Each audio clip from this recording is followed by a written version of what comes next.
Hello, welcome to another edition of the Pace Report. I'm Brian Pace, reporting live here at the Iridium Jazz Club here in New York City. Saxophonist and flautist Kenny Garrett tonight is performing selections off his second Mack Avenue record release, Seeds from the Underground. And this CD, he's really paying tribute to his hometown of Detroit, Mother Earth, as well as some of the most important and iconic jazz figures in music history. Tonight we're going to sit down and talk about what brought him to record this new project. We're also going to talk about some of his origins. As you might recall, Mr. Garrett got his start playing with the Duke Ellington band fresh out of high school, which was led by Mercer Ellington. And we're also going to talk about his role as a saxophonist and band leader. So sit back, relax, and enjoy some of the brand new music from Seeds in the Underground off Mack Avenue Records, live at the Iridium here in New York City.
What was that out there tonight? We're just trying to find it. Seeds of the Underground. This is a beautiful CD. It's kind of a reflection of Detroit. It's a reflection of Mother Earth. It's a reflection of the masters of jazz. And it's also a reflection of Mr. Garrett. That's true. You've summed it up.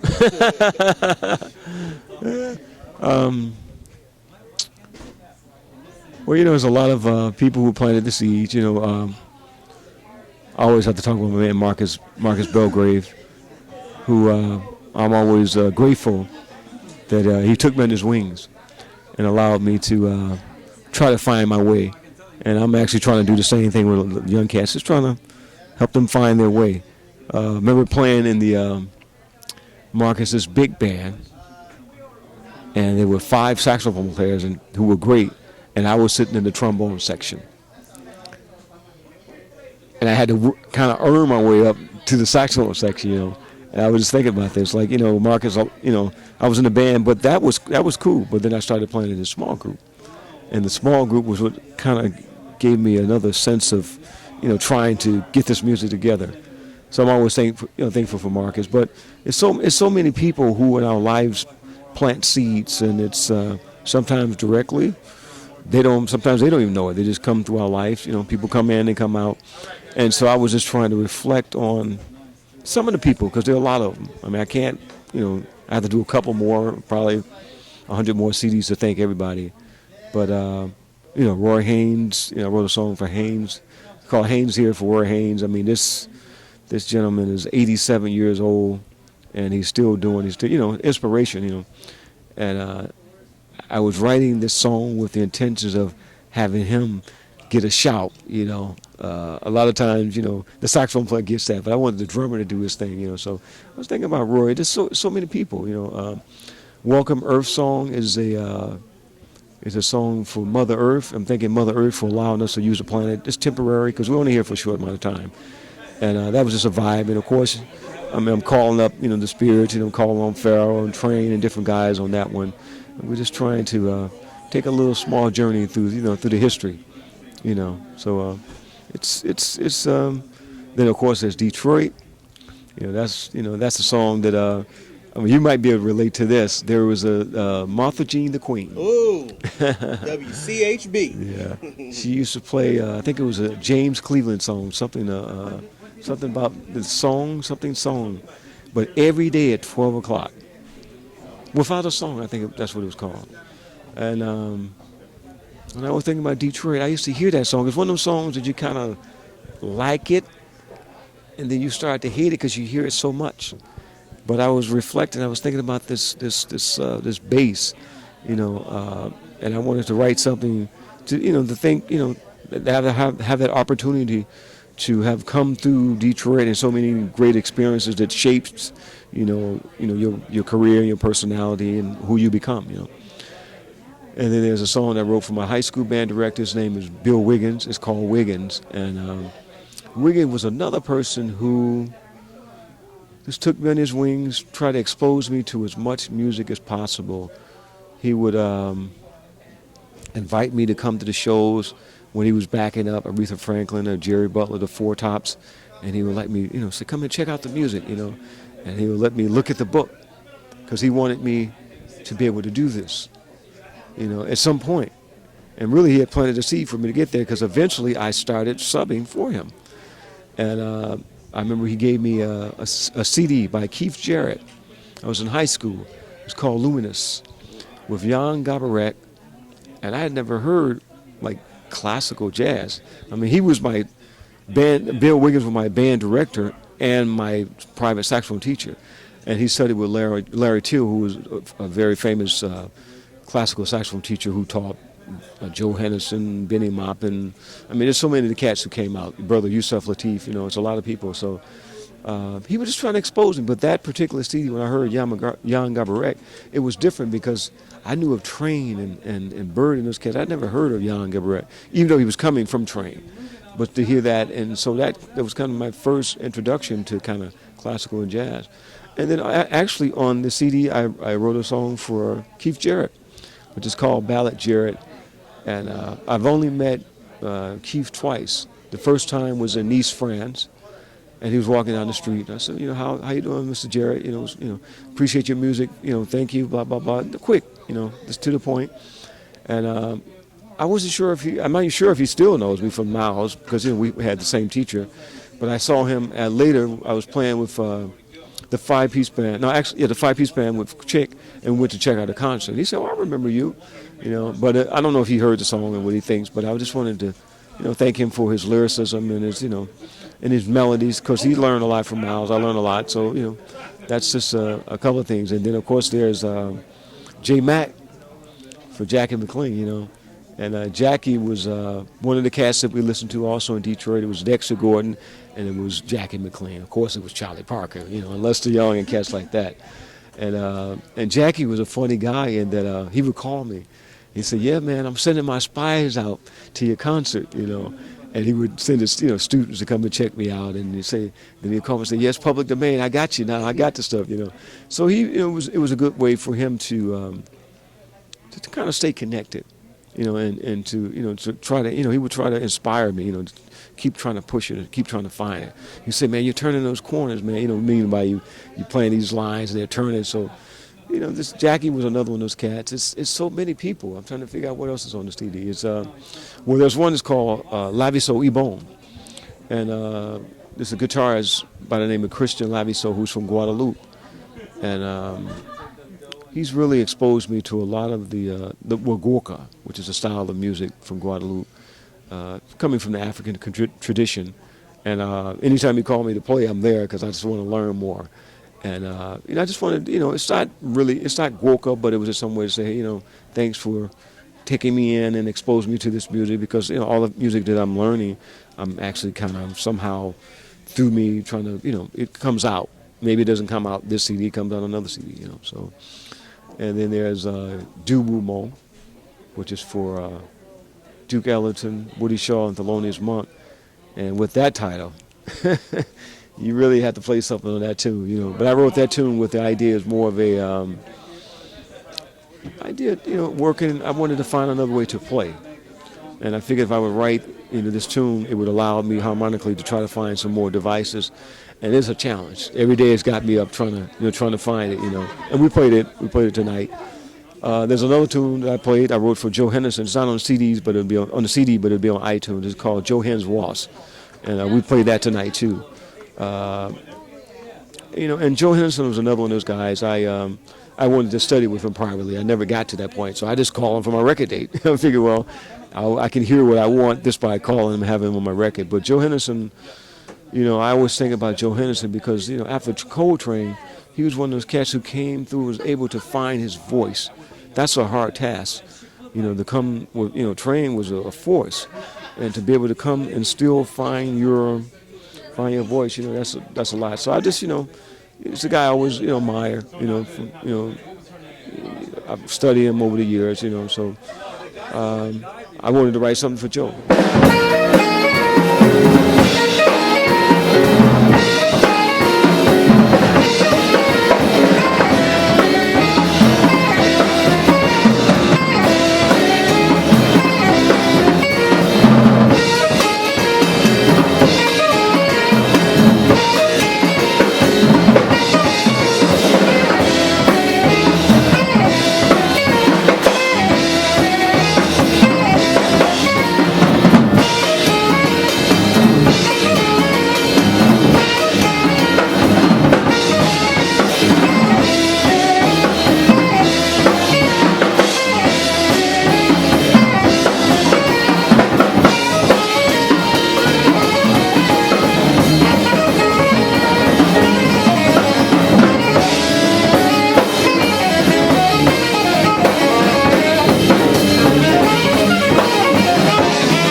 This band cooks. I mean, Benito is dynamic, and I think the chemistry is very organic.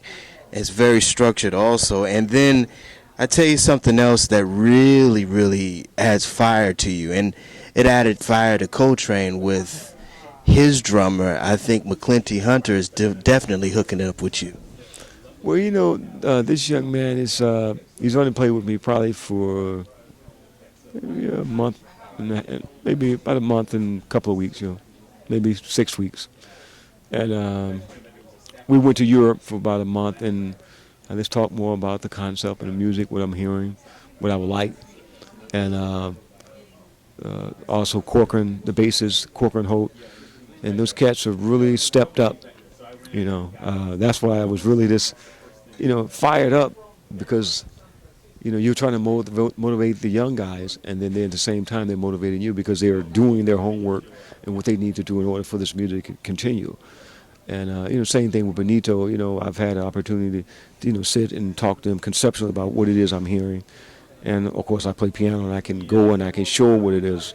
And I think, it's a good thing when you can find some young cats who want to play the music. It's a lot of cats out here, but the kind of music you are hearing, and they're really connected with that. So I feel this is, it's a good band, and the cats, they just want to play, And in the term, we're just trying to get to the gig. We can't wait to get the bandstand to try it again, try to see if we can find or continue from the place we left the night before.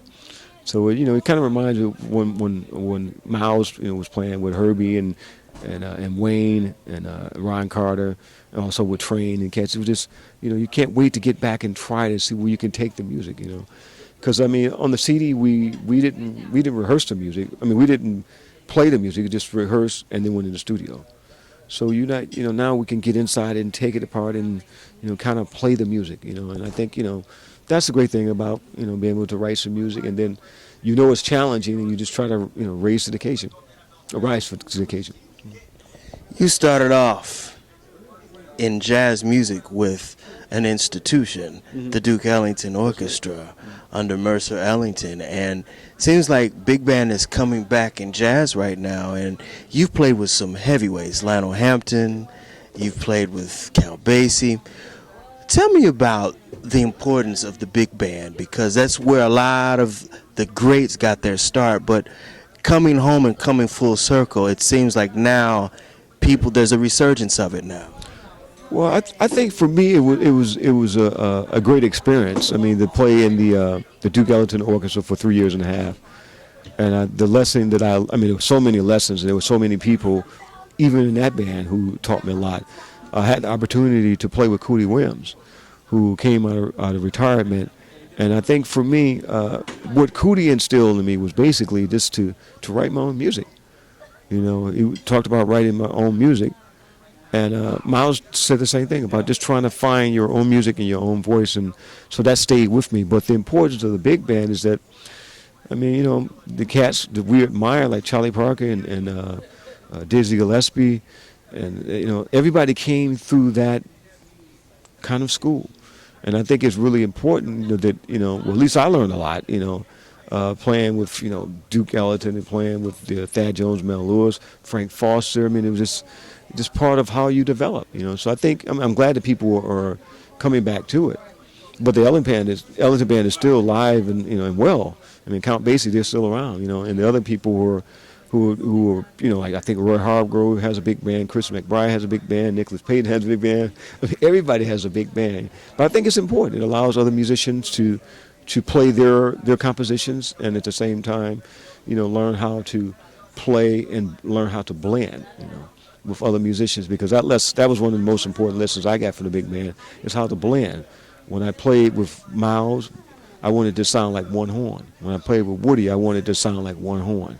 Just the blending aspect of it. Still, I'm there, but just to blend, make that sound like one.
Kenny, what does jazz music mean to you?